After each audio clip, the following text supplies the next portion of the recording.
Okay, so here we are at the beginning of turn 4 on 3 political will and under the threat of defeat to a political will rush. So I'm modifying the suggested emergency movement. So this one will go to Darwin, which it can do, and this one is in supply again. So yeah, I mean the Japanese drawing Lieutenant Colonel Chuji after that one draw because of the last interception response card was a big deal, and he helped the Japanese secure so much territory. Anyways, so let's place our reinforcements. We're placing some British Corps here and there, Australians as well. So with this strong infantry force, we hope to hold this territory, at least in this game. So some reinforcements here in Kavieng and all around. Deciding against it, reinforcing some air units up there to India, because if all air units die, no matter how many infantry units I bring, it will be insufficient and they will be vulnerable to air attacks. Okay, some more reinforcements in Gili Gili, Darwin, Dutch Harbor, and here is what I had been talking to you about. I'm placing my marines here in the hopes of retaking Alaska before he gets this one, political will as well. Some marines at Guadalcanal along with Wasp, so yeah. I'm getting this one carrier, Wasp, and I will be getting back some naval reinforcements or replacements, which will possibly be placed, and hopefully we survive with our carriers this turn, hopefully for no more political will losses. Okay, London at Dhaka, some ground forces to Buin, Hollandia. Okay, so I will also be doing my replacements before the Japanese do their reinforcements. One more air force at Calcutta for extra protections. This is the one that was eliminated earlier. I have two ground replacements, so I'm flipping this one up and this one as well. Okay, repositioning this one to Hollandia. Now, you might wonder why I repositioned this one to Hollandia. The reason is, as I mentioned in turn 3, I have to start making progress of war, and I can use this one that amphibiously assaulted to retake Rabaul, but I have to use some force to reach Fogelkopf. So I placed all those guys here to possibly, after the expenditure of many cards, try and reach Fogelkopf. Okay, finishing with the air replacements, which is 5, and now I'm bringing back the 2 naval units, which is Enterprise and Lexington, both reduced. Lexington is placed up in Dutch Harbor, and I'll tell you what, this is all the American player needs in order to reach Atokiska. So with a +4 modifier, because of the carrier being both a naval unit and a ranged unit in the battle for Atokiska, I get a net of +2 if you also count the -2 for the mixed terrains. So hopefully we don't roll a 0 and we can kill Atokiska. So Japanese reinforcement time. He's placing one air unit here, one unit at Kendari, because he has to place zone of influence and protect this newly acquired territory for being converted into progress of war. And finally, ground reinforcements at Manila Corregidor. These were his 3 reinforcements for turn 4. Now he will be saving that one naval replacement, which is the last one he gets before turn 11. So he will be saving this for later. And he can also use the 2 ground replacements again. One unit will be returning to Enivetok, the one that died at Midway.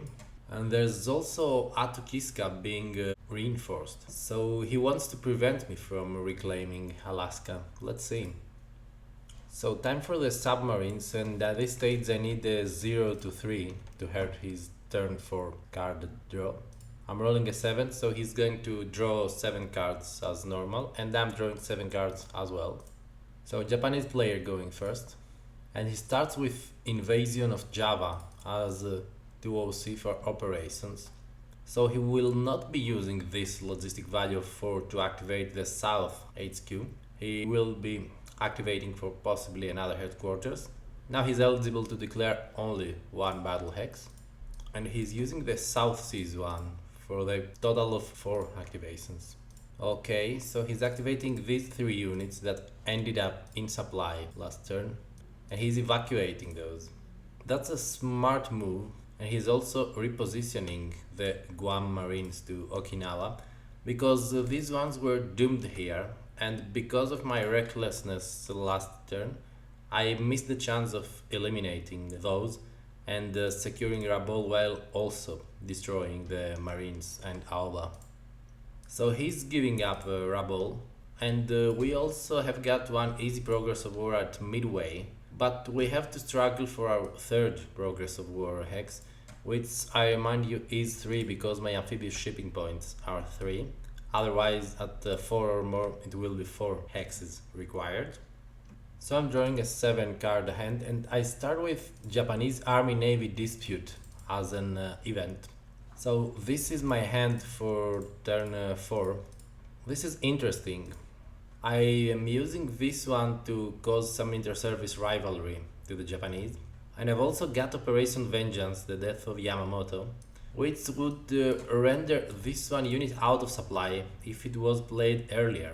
But now, since he achieved his landing on turn 2 and only has to hold this territory until turn 4, it is too little too late, because he was also able to use his replacements to flip this unit to full strength.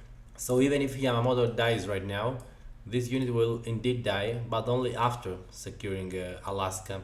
Sometimes these 1 operation value cards are ideal for surprise attacks, and I would like something that one to attempt landing from Dutch Harbor to Atokiska, because you know these are 5 hexes allowed, and no Japanese naval unit is within 5 hexes to attempt the interception.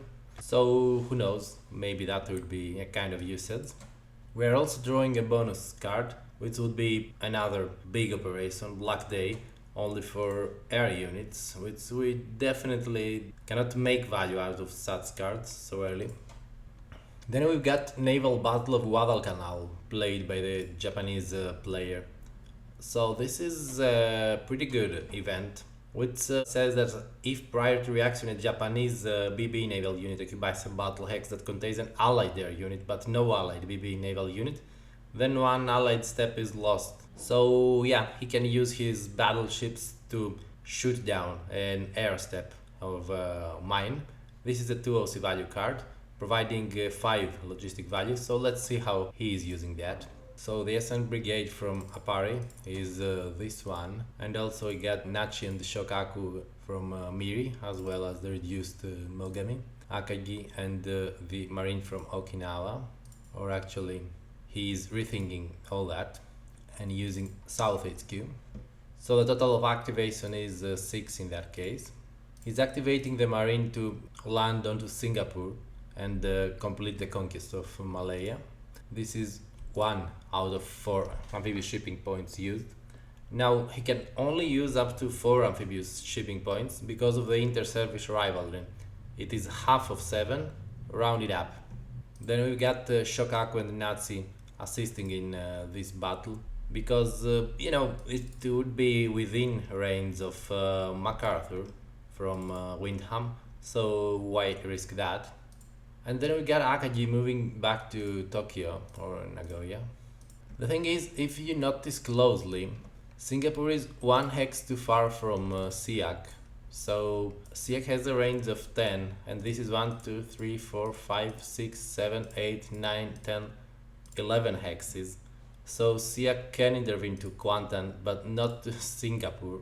And on the other hand, there could be MacArthur who can interfere, but with a range of 10 for the naval units, so I could at max hope to activate Enterprise and move that 1, 2, 3, 4, 5, 6, 7, 8, 9, 10, but this would still be too far from Singapore with its range of 2. So no reason to protect the landing, neither MacArthur from Windham nor the SEAC headquarters from Calcutta can reach Singapore, so this landing is free for the Japanese, and he's modifying his activations because of that.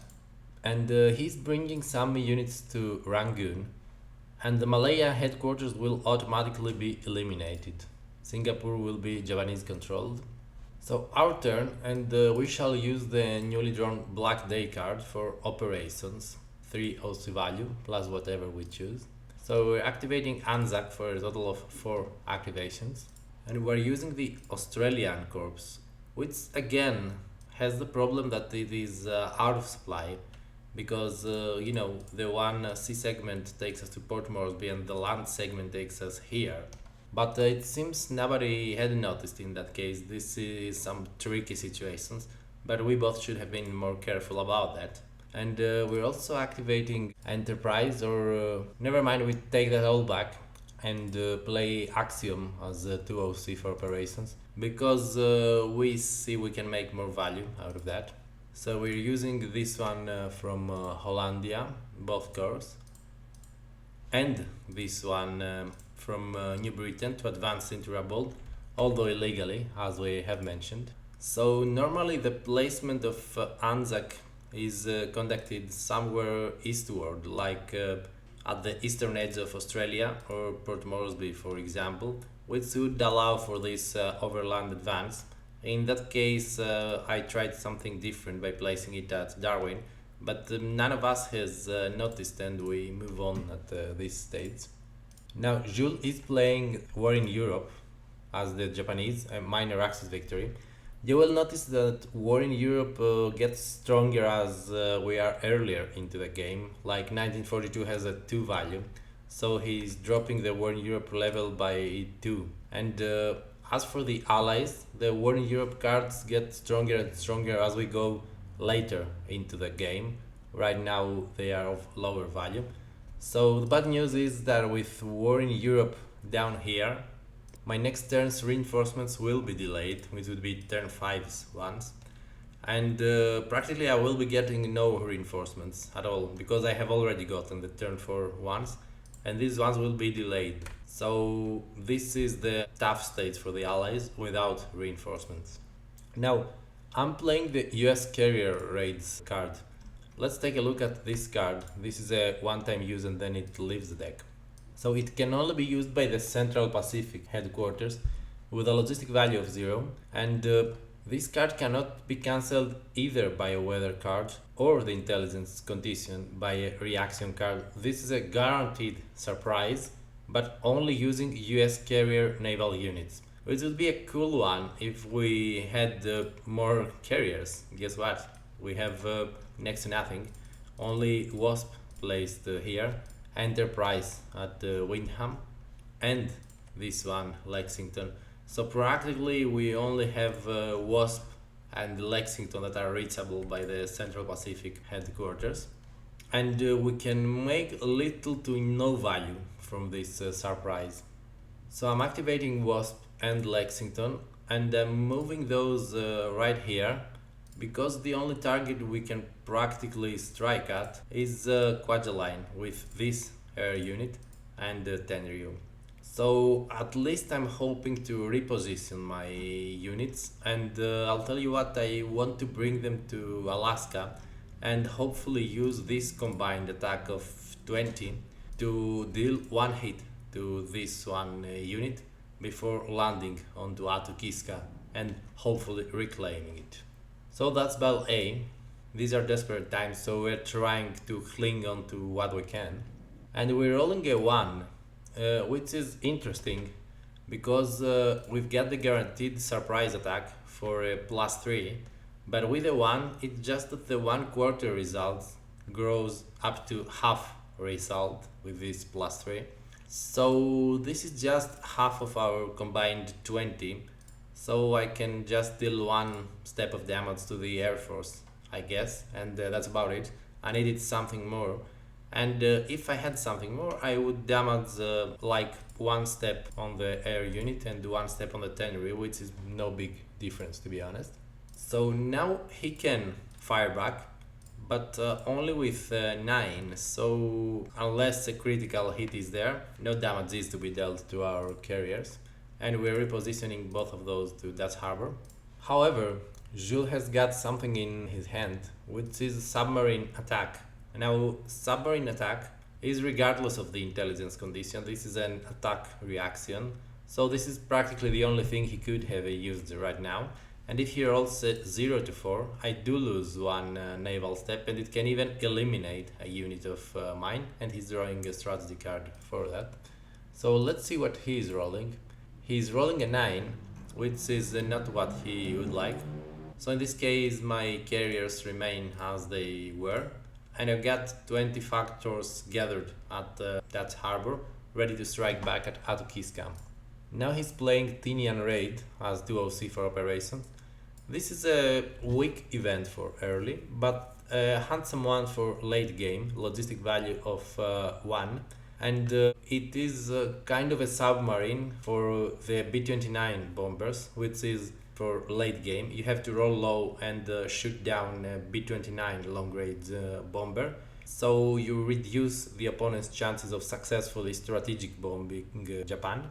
So yeah, pretty premature for now. He's using it for operations, 2 value. He's activating Shokaku, as well as Yamato, and also Nazi and Alba. And all these guys reach Japan and are ready to defend Alaska. Now, I might have used my Yamamoto card earlier to reduce the activations of guess who? Yamamoto. But at this stage I was debating whether to actually use that card as a 1 OC value to invade Atukiska. This would save my 1 political will, which would be invaluable at this stage. Now I'm playing Operation Anakim, which is NHQ, 3 logistics value, 2 OC value, and only ground and air units may be activated. I'm playing it as an event, so this is not the time to attack Atukiska. I try to use my air and ground units down here. We're activating the Southwest Pacific HQ.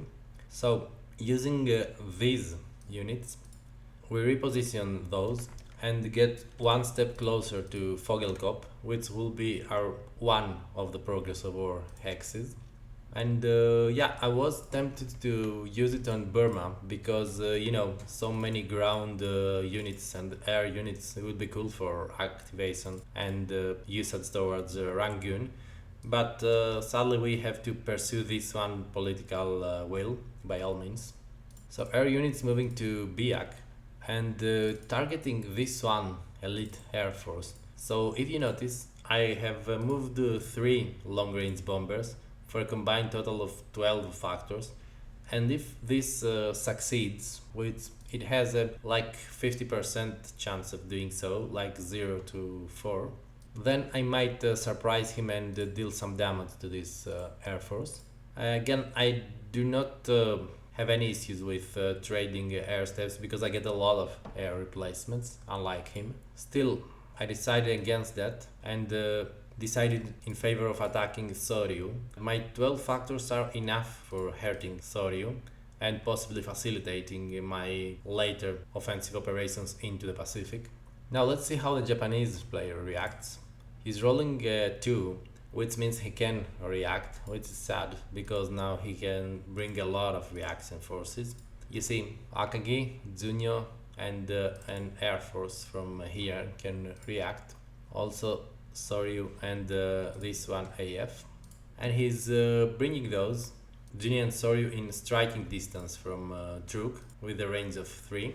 Also we've got this air force going into normal range. I remind you, it cannot step into the battle hex, and if it reacted it to Guam, it would attack from extended range, but here it is within its 3 normal range.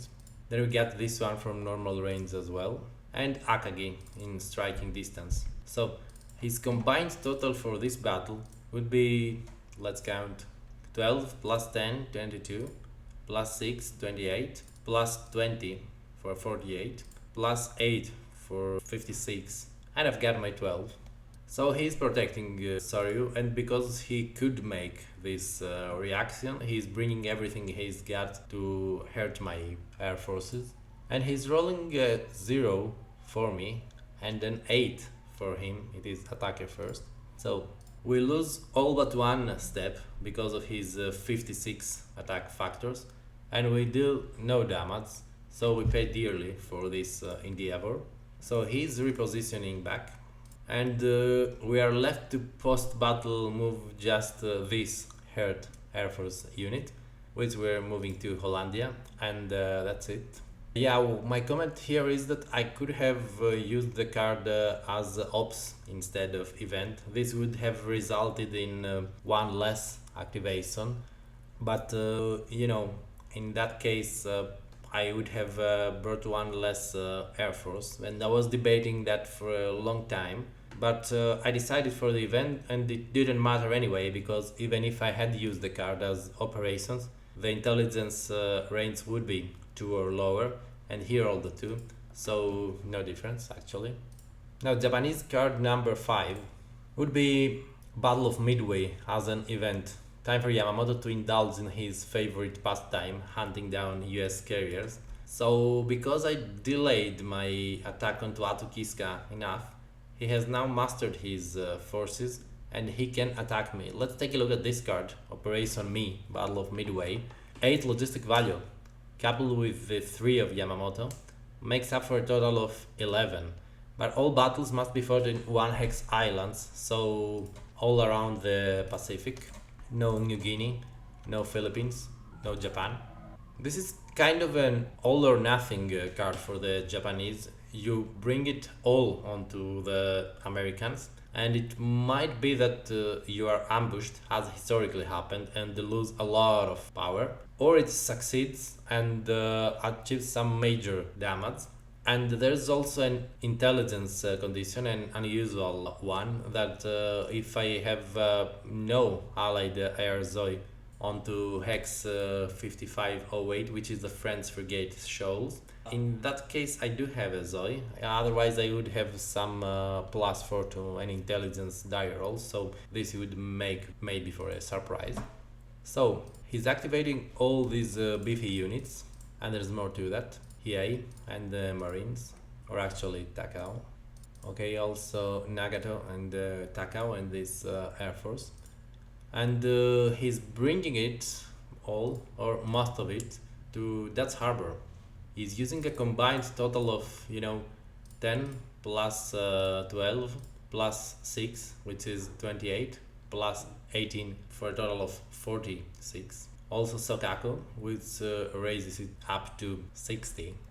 And it goes without saying that we cannot react, at least in a meaningful way, which means no unit can actually reach up there if you exclude Orleans. So I could possibly bring Orleans and possibly lose that as well.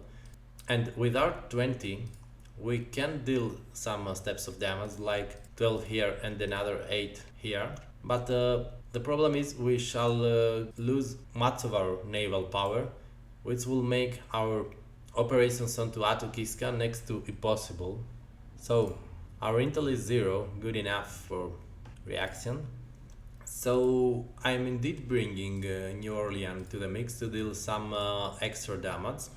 And we're going to the battle. He's rolling a 1 and I'm rolling an 8, which is a quarter result for him and a full result for me. So in that case his 60 is divided by 4, which means 15, and he can only hurt Wasp practically because the other units are reduced already. So Wasp is suffering a step loss, and I'm dealing at 26, which in this case will be Shokaku and Akagi. Now I remind you that unless the allies roll a critical hit, the Japanese player can transfer 1 hit among his carriers, so he could possibly relocate this 1 hit from Shokaku, which is the strongest one, onto Soryu, or even let Junio sink because he has a naval replacement to bring that one back. This is a replaceable unit. So time for Japanese post-battle movement. He is indeed restoring Shokaku and letting Junio sink, so he possibly replaces it back to the map later. So they are again back to Japan, And you know what? Maybe we can make that attack onto Atokiska. Who knows? Okay, that's his post-battle movement. Time for our card play number 5. And now with our cards getting fewer and fewer, we have to make our progress of war, you know. So we will be playing Black Day and use Anzac to keep the Americans moving. We are also activating some air units and strategically move the Australians up there. Now we are in striking rates from Fogelkop with 1 2OC value card. And that's about time we realize this one guy is out of supply. So yeah, my proposal is that I could have brought the Americans onto New Britain and the Australians onto Hollandia, which would not change a whole lot. So I'm proposing a kind of way to fix that by sending the Americans. So that's the change that was adopted after all. Imagine that instead of using these 2 shipping points to bring the Australians and have them out of supply, I have the Americans with again 2 amphibious shipping points which retake Rabaul. And now he's playing Big Tokyo Express as an event. So this event offers 4 logistic value and only 1 ground unit may be activated. Now he can place the Tokyo Express marker in any Japanese controlled hex. This is a marker that guarantees supply there for the rest of the turn if it is in range of a Japanese headquarters. So no matter what happens after that, the ground units or the units of the Japanese will be in supply no matter what.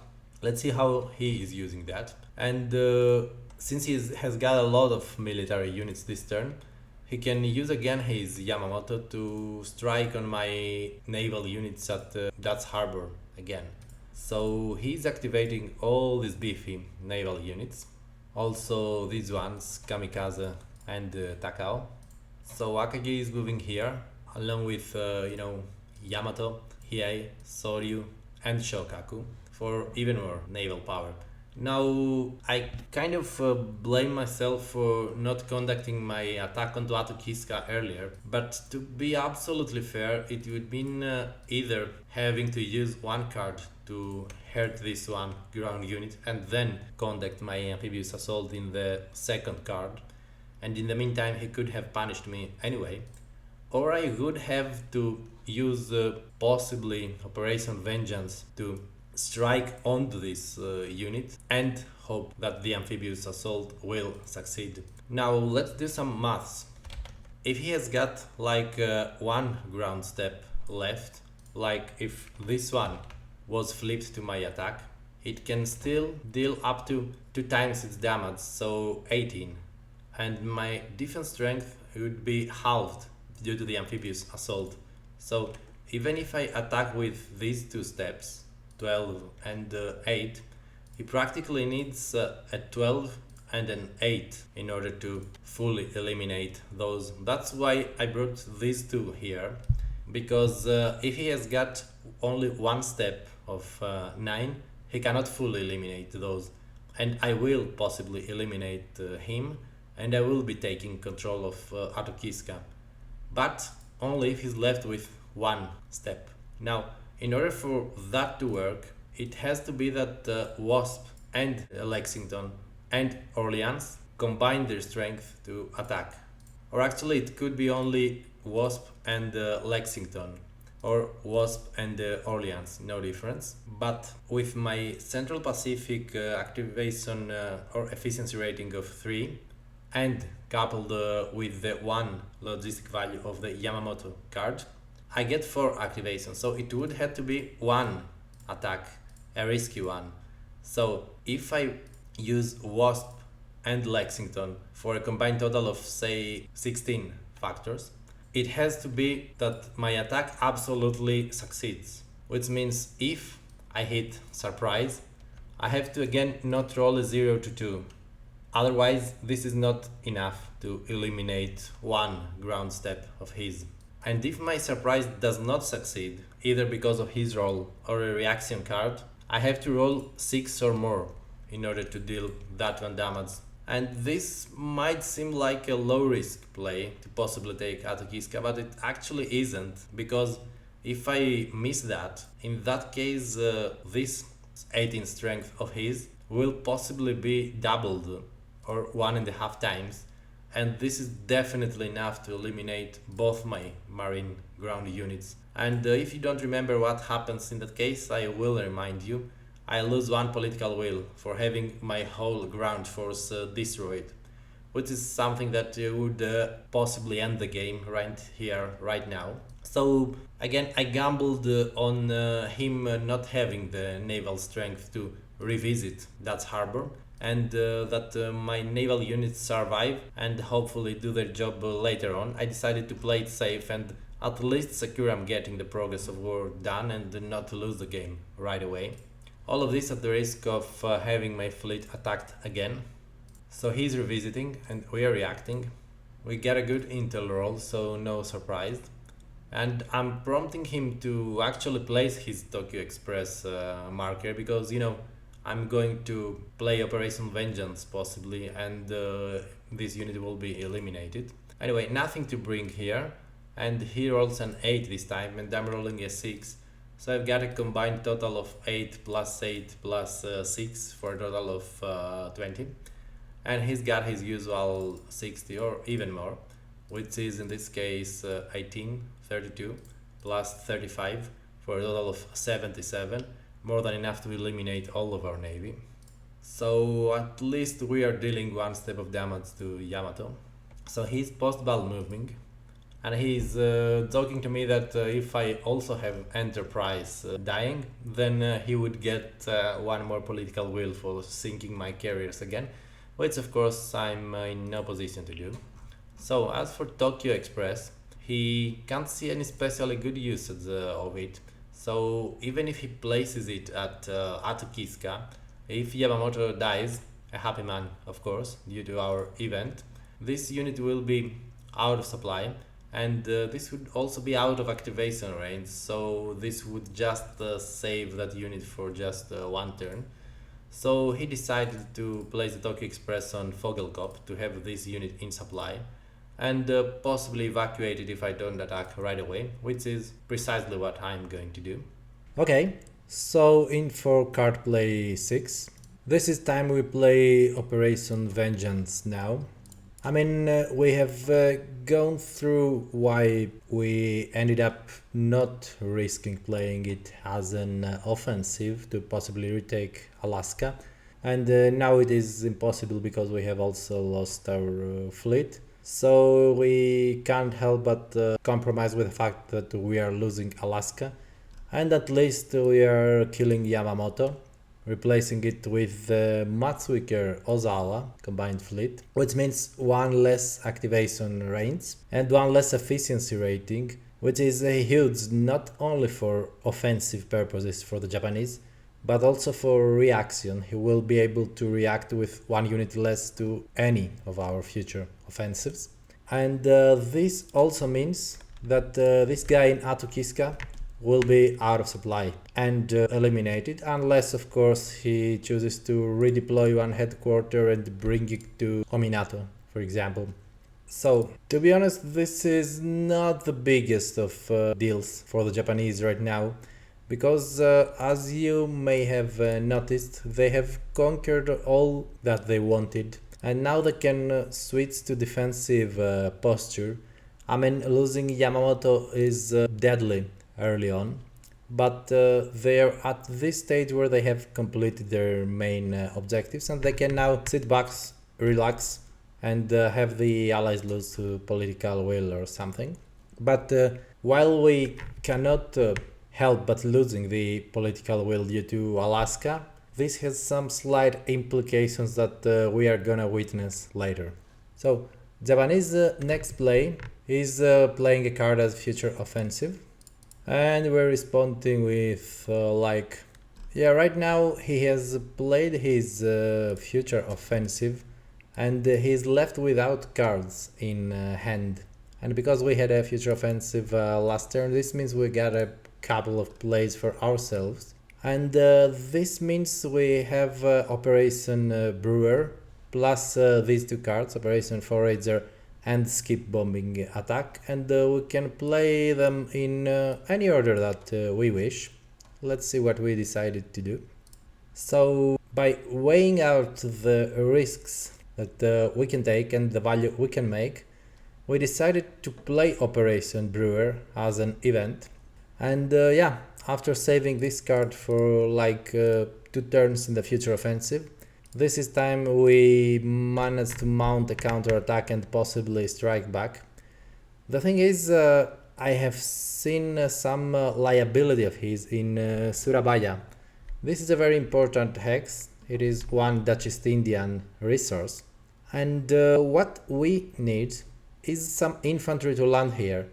Now, Operation Brewer is a surprise attack, and this means he cannot react. And this has got a bonus, which is MacArthur's Navy. If US inter-service rivalry is in effect, which is the case, I can activate US Navy units or US Army units and the US Naval unit. Now, the thing is, we have to destroy Zuiho. That's our main concern. And then we want to land a unit.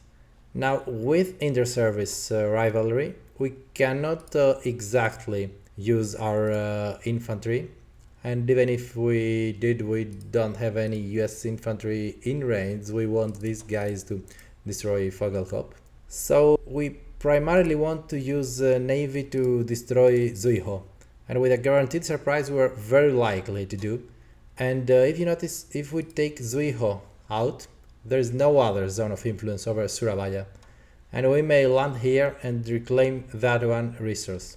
So if we also manage to deny this one resource of Fogelkop, he suddenly drops from 14 resources to 12, which means 1 card less for the next turn and possibly for the rest of the game, which is huge at this stage.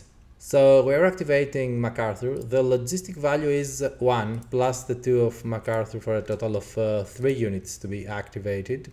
Now we chose to activate Washington plus the 2 American guys, which is possible precisely because of the MacArthur's Navy bonus. We have activated US Army units and the non-carrier US Naval unit. So by sending those guys to attack Fogelkop and this one to Washington, we are hoping that we can destroy Surabaya. We need just to roll 3 or more, because again, if we look at the combat table, 3 will be modified to 6 because of the surprise. And 2 steps onto Zuiho would mean Zuiho is destroyed. He cannot react and he moves Zuiho out of the hex. So this is our battle to win. Another thing that I think I might have been able to do would possibly be to bring some more combat factors onto Surabaya. But with 2 more activations it would maximum be Enterprise and Northampton. And again, if I roll a 0 to 2, which would then be modified to a half result, the half of that, which would be 30, is not enough to destroy Zuiho. So no difference. So what is the most efficient play is to do exactly what I did, and then save some card for a future offensive and use the right next card to secure Surabaya by an amphibious assault. So let's see how this went. So ground combat in Fogelkop, and in this case, no matter what we roll, the least we can achieve is a half times result, which is enough to destroy these guys. Let's see what these guys actually managed to do. They roll an 8, which is 1.5 times their damage, which is enough to deal 1 step of damage to our Americans. Anyway, this is our second progress of war hex, and 1 less resource for the Japanese. And now let's go for Surabaya. And here I am rolling a 2, which means barely not enough to destroy and eliminate Zuiho. And I'm not gonna lie, this frustrated the hell out of me. Like, I've been saving this card for such a long time, and this was the perfect play to get back into the game and hurt the Japanese hand. But alas, that was not meant to be. We failed that.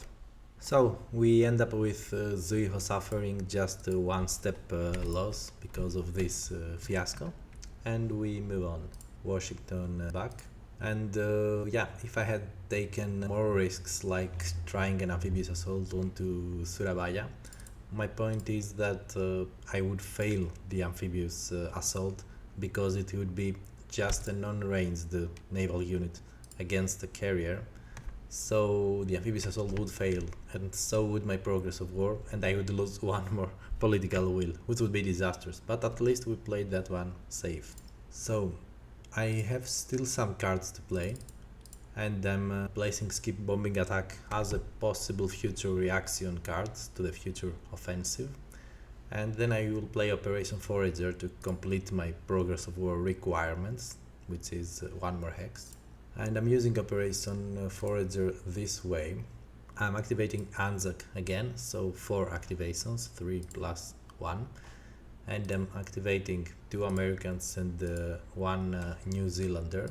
Actually 1 New Zealander and 1 American, and then there is Indomitable and a long-range bomber. Now you will notice that I can use the Commonwealth Navy as well as the Commonwealth Infantry and the US Army units, so this is a nice way to play around the inter-service rivalry, these joint allied headquarters. And with these 4 activations I use the Australian Air and I move it here for a possible future amphibious assault onto Amboina, because in order to do that I need the zone of influence there, so I'm buying some time for the future. And I'm also using the Americans to land onto Marcus, which is a free progress of war because there is no zone of influence here, so this is my 3rd hex. And now using Indomitable and the amphibious landing with 2 amphibious shipping points, because I really want to take the resources of Surabaya, as I mentioned previously. Now this long-range bomber is an extra activation which I possibly used by mistake, but no big deals, either Biak or Sarong is about the same. Actually, my bad, I used Operation Forager as an event, so I have got some extra activations. And the reason I used this as an event is not exactly for the extra activations, but for this bonus effect. Japanese aircraft carrier naval units, attack strength reduced by 2, no big deal, but at the conclusion of the offensive, 1 Japanese air unit in a battle hex loses 1 step. So I used this long-range bomber to use his 6 range and apply a step of damage to this elite Japanese air force. That was the whole point of that, actually. So my activation number was raised from 3 to 4. So I had a total of 5 activation, and this is all possible. However, we are not really going for a surprise in that scenario, because we've got 5 intelligence condition raised to 7 because of the zone of influence, so he will possibly react. And let's see how Jules react in this case. So maybe since we rolled so poorly in the last one, he rolls 8 or 9, who knows. So they are rolling 7 in this case, which means they can barely do this, but they can do it regardless. And he is activating again the Kido Utai, which is south headquarters from Saigon, with 4 activations. He's using the Kido Butai, Shokaku, Soryu and Akagi from Sasebo, and these use their 15 movement allowance, which is barely enough, and they can reach here and protect Surabaya. And he practically does not have to activate anything else, but he also activates Nagato, which is in range of the Saigon headquarters and can reach Surabaya as well. Now he's raised to a total of 32 plus 10, 42 plus 6 for a sum total of 48 against my 10, which is ridiculous. And we are rolling a 0 and he's rolling a 4, so he very well has got that 48 divided by 2, which is 24, which is enough to kill Indomitable. Now as far as battle B goes, I'm rolling a quarter, which is nothing, and he's rolling a quarter, which again is nothing, so my long-range bomber will live unscathed. and he will suffer one step loss because of the effective Operation Forager, and this is the post-battle movement. Now I think he misjudged the die rolls in this case, because I'm the offensive player and I roll the quarter and he is the reaction player and he rolled the 4. I guess I'm going to correct him later, but I indeed lost Indomitable in this case. And this is precisely what he's doing, correcting himself and deleting Indomitable. So as you may guess, this amphibious assault has failed once more onto Surabaya, and we have to get the hell out by post-battle movement. The thing is that I was really mad about Zuiho surviving earlier, and I tried this all-in to maybe get lucky, but it ended up hurting us even more. And just so you know, Indomitable is not so easily replaceable. I'm just left with the Warspite as far as Commonwealth naval units, and the Allies have got very few Commonwealth naval replacements, like just one on turn 6, one on turn 9, and one on turn 12. This is where you see these British flags. Otherwise you only get US naval replacements, so this will possibly come back to haunt us even more. And let's just complete our post-battle movement by bringing the New Zealanders back to Darwin. And I think that's it for this turn. That concluded. So at the end of turn 4, political will is lowered to 2 and to 1 because of Malaya and Alaska. And we're going in for turn 5. So as a closing note, the best thing we achieved is not losing yet at turn 4, which was very likely. Just as a ray of light, Yamamoto is dead, and so will be this army very soon. Alaska will be cleared, and we can hope we can mount some comeback, but the thing is we are close to doomed in the Central Pacific, so we get very few naval forces, unlikely to deal any serious damage to the Japanese Navy and Air Forces of the Pacific. And maybe we can try to mount a comeback in the southeast end of Indochina, in Dutch East Indies, and reclaim some territory and deal some casualties possibly. And hopefully we can hold the CBI a bit more and not lose Burma right away, or India or China. And at some point we will have to counterattack somewhere. This will be our plan for 1943, and let's hope we can get out of inter-service rivalry soon and raise the war in Europe level soon as well.